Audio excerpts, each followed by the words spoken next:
once they start making all these measurements, that reality as we know it really starts to break down. And it's like the rules, there's like a famous, semi-famous quote from one of these quantum physicists. It goes something along the lines of, the quantum world is like, it's almost like the exact opposite of, the macro world. And it's like the two almost seem like they don't even go together. It's like the predictions that we can make with the mathematics, like the traditional sort of like mechanical physics of like everyday objects, just can't jive with quantum physics. And we've had all these scientists who are, trying to put them all together, but as far as I know, no one's been successful trying to math out all of these numbers. So the only way that it's really relevant, what we can, I think, really apply based on what we know of these quantum measurements now, is we don't really understand how reality works at the smallest level. We have a bunch of conjectures and we have a bunch of fancy math that fills up like 20,000 chalkboards, but we're not really any closer to understanding like how, it all gets put together. And also, I don't know who remarked, it's an axiom that in our macro universe, and this is probably the same on the other universe, there is no fixed point by which a measurement can actually be measured to any real accuracy. For any measurement to be accurate, you have to have a fixed point somewhere to relate it to. And in our whole macro universe, there's no such thing. Everything is in a state of motion. Right. So a measurement is bound to be imprecise just by the very nature of the universe we're in. This is, again, this is where the left brain sort of fuses, and becomes banjaxed. Now, down on the quantum level, they're looking for this fixed point again, hoping they'd find it in that realm, and they haven't. It got worse. The problem even magnified, until the only way to resolve it is to say that the tool by which you're doing the measurement will stand in for the fixed point. And right away, you can see, anybody with a brain can see that that's lunatic, because we've already stated that nothing is, in fact, fixed enough for you to get an accurate measurement. It can only be a probable, right? It can only be a matter of probability. Yes, so knowing this, but being frustrated over this, deeply frustrated, they realize now that, or their answer to it was, well, that tool that you're using to do the measurement will be our ersatz fixed point.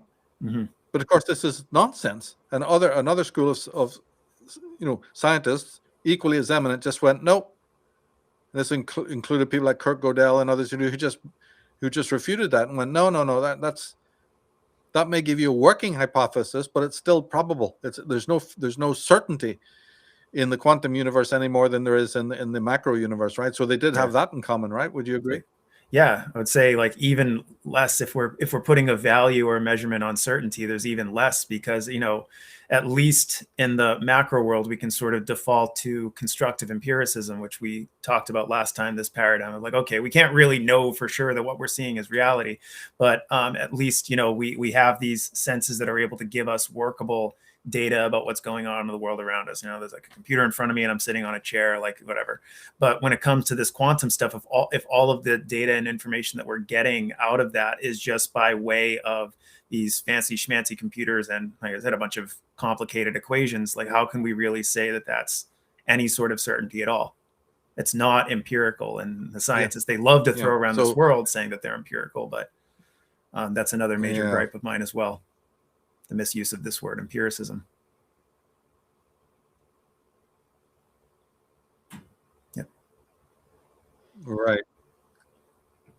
But there is still this instinct, isn't there, for certainty that runs through most of the minds of the human race, and their technology is born out of it. There's something in our minds that demands it, that imposes it, even when it's not there. And one could then question, why is that need for certainty? What is it about us?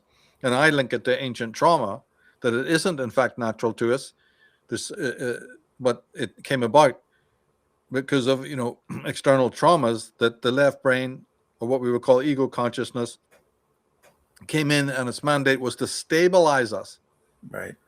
And stabilization entails finding a fixed point.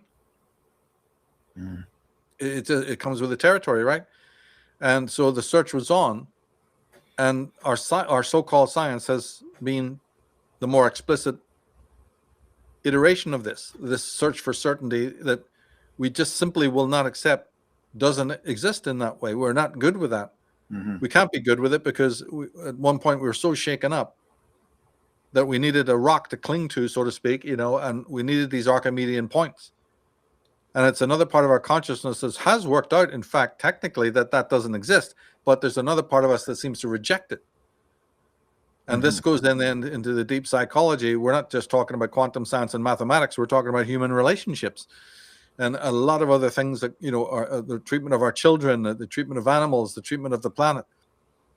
Our beliefs in a sort of a Disney god that you can stick on, a magnet, a balloon animal that, again, the religious types will believe in because, again, that's the fixed point. You impose one in the sky just so that, again, you can orient yourself to that star. But whether it exists or not, is a whole other question. And when you do your metaphysical calculations, everything you find out how just insubstantial that is. This is where your Nietzsche's and Schopenhauer's, come in to show you just how absolutely bogus these beliefs are. But it hasn't changed anything. Here we are again, with this whole thing flooding back again.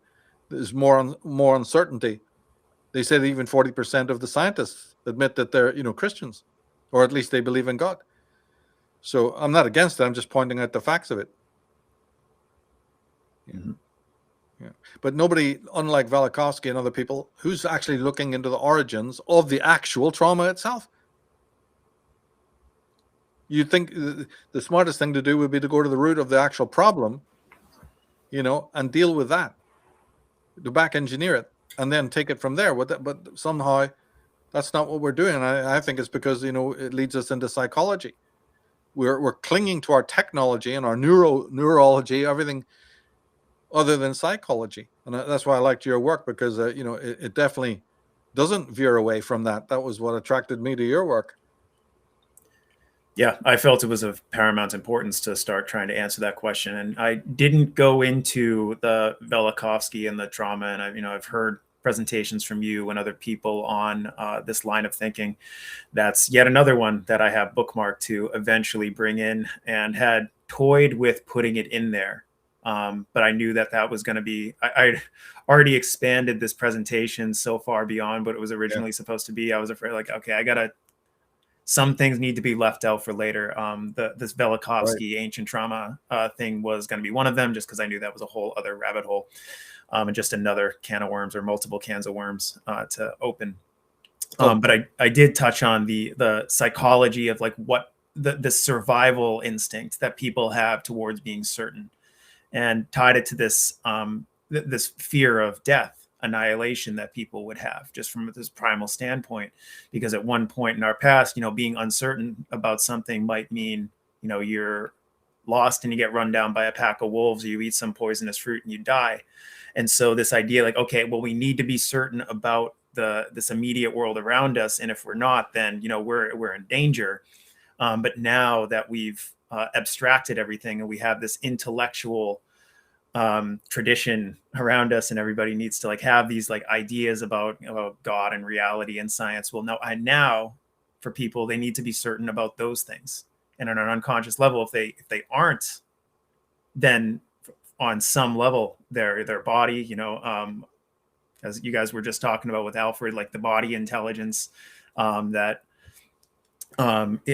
tied to our psychology. Like, there's this really rigid, almost physical resistance to being uncertain and just sitting with that, because it's being interpreted as, like, this is death. If I don't know what's going on, I'm dead.